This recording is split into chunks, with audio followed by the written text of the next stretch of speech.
जीवनमुक्तता साधली, पुन्हा जन्म घेण्याची पाळेमुळेच नष्ट केली.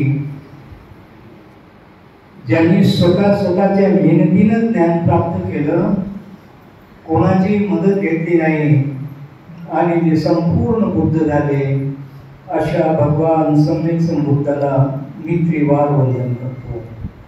साधू साधू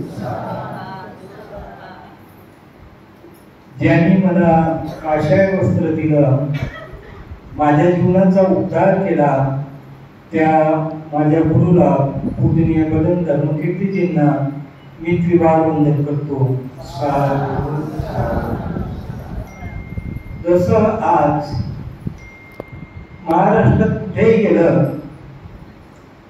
बदन धर्मकीर्तीजींचं नाव सांगितलं, अरे हो ते शिलवान भिक्षू होते, धर्मवान होते, धर्म शिकवत होते, अशा प्रकारचं वाक्य ऐकणाऱ्याच्या तोंडातून निघते.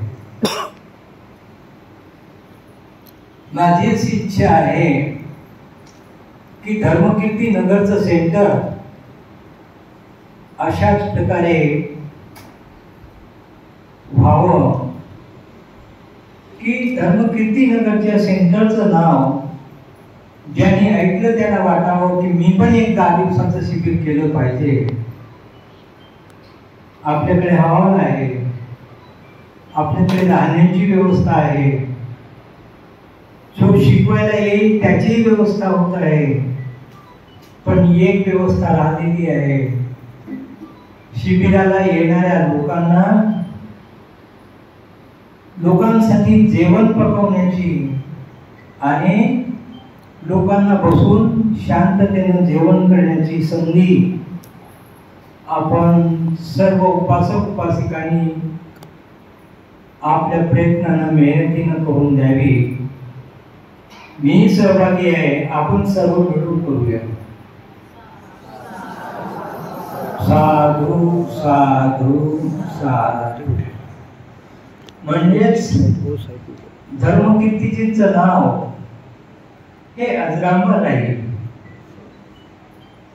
कुठे चाललं नाही, धर्मकीर्ती नगरच्या सेंटरला चाललो असं कोणी म्हणे, कोणी स्त्री असो की पुरुष असो, एखादा बालक असो, तोही म्हणेल अरे बदन धर्मकीर्ती नगर मध्ये शिबिर आहे लहान मुलांचं, चला मी पण जातो.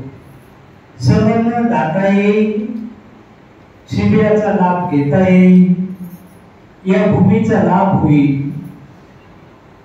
ही भूमी साधना युक्त भूमी आहे, तेव्हा या भूमीत आपल्याला किचन, डायनिंग, भोजन करणाऱ्यांची व्यवस्था राहण्याची आणि भोजनगृह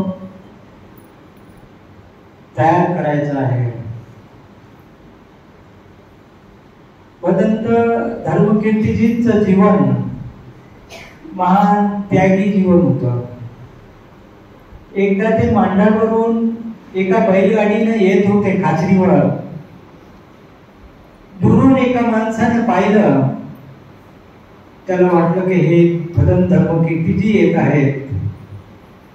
त्यांनी रस्त्यावर आपला दुपट्टा अंथरला आणि अर्धा किलोमीटरवर तिथून त्यांनी वाकून म्हणजे त्या दुपट्यावर बसून वंदन केलं.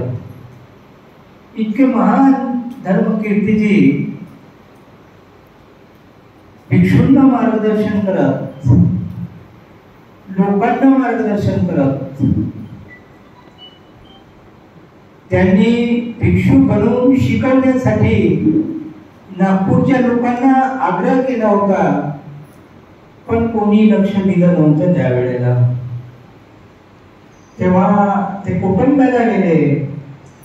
कोकणला अमरावतीचे लोक शिबिर करण्यासाठी आले. त्यांनी विनंती केली की आम्ही 5-6 जण मिळून अमरावतीला तुम्हाला एक प्लॉट घेऊन देतो, तुम्ही तिथे विहार बांधा, आम्ही मदत करू. बंतेजींनी अमरावतीला प्लॉट घेतला, त्या लोकांनी मदत केली.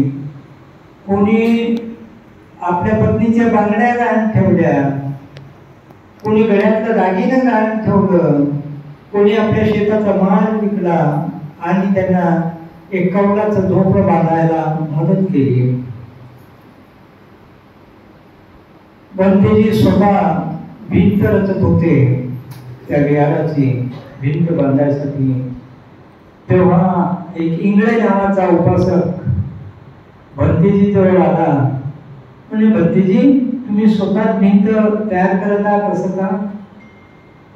अरे मी जर समजा ही भिंत तयार केली आणि भिक्षूला जर समजा या झोपडीत शिकवलं तर एक एक भिक्षू या झोपडीतून तयार होईल.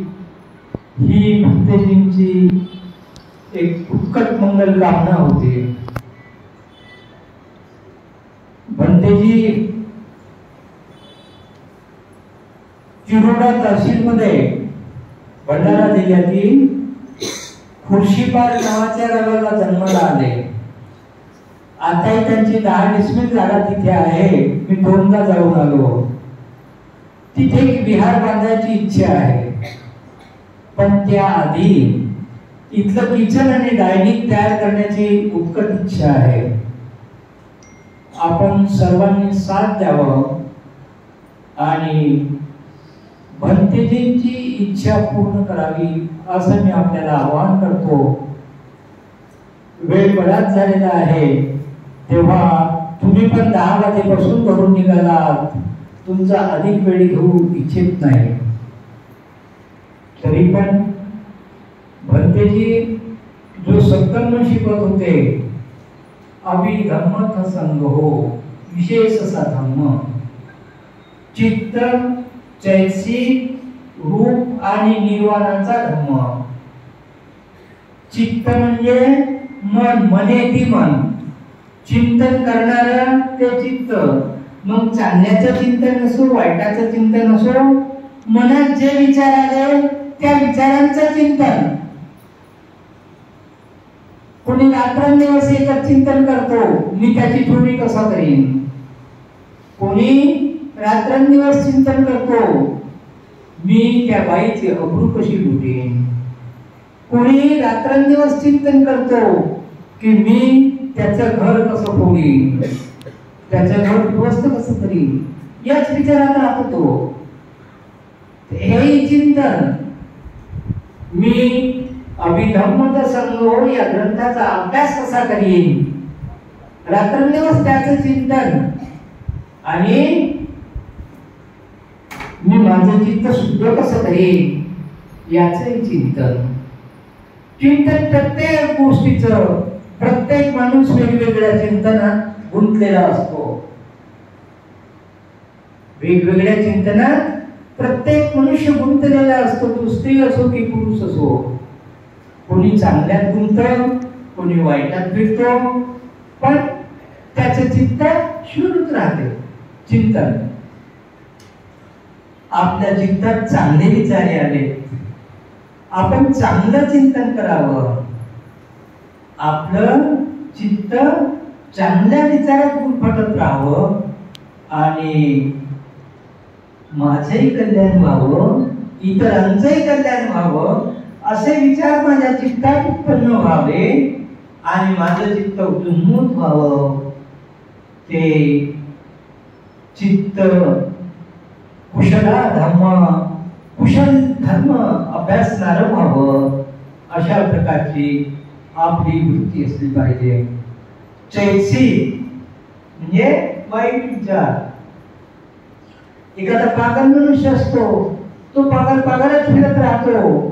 त्याच्या मनात पागलाचेच विचार येतात. तो कधी आपले कपडेच फाडतो, तो दुसऱ्याच्या अंगावर धावतो, दुसऱ्यांना शिव्या देतो. असा पागल मनुष्य अकुशल विचारात गुरफटत असतो. रूप म्हणजे आपली ही डोक्यापासून तर पायापर्यंत असणारी काया. चित्त चैतसिका धम्म. आपलं चित्त सद्धम्मामध्ये रमण झालं पाहिजे. या कायाची शुद्धता करण्यासाठी आपलं मन रमलं पाहिजे, अभ्यास केला पाहिजे. बसतो आहे तरी आपलं चित्त आपल्या कायावर कुठेतरी आहे, अभ्यास करून राहिला आहे. कधी दातावर आहे, कधी ओठावर आहे, कधी पाठीवर आहे, कधी पोटावर आहे, कधी छातीवर आहे, कधी पायावर आहे. चित्त अशा प्रकारे या कायमध्ये रममाण झालं पाहिजे, म्हणजे अकुशल विचार येत नाही. आले तरी पडून जातात. आणि निर्वाण, नि म्हणजे नाही, वाण म्हणजे तृष्णा. जिथे या जीवनामध्ये तृष्णाच राहणार नाही, पडून जाईल. अशा प्रकारे हे आपलं मन या सत्कर्मामध्ये लागावं आणि सत्कर्मानं आपल्या सर्वांचं जयमंगल व्हावं, अशा प्रकारची मंगल कामना करतो.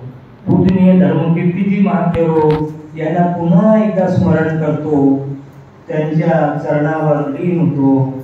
आपल्या सर्वांचं जयमंगल हो. साधू साधू साधू.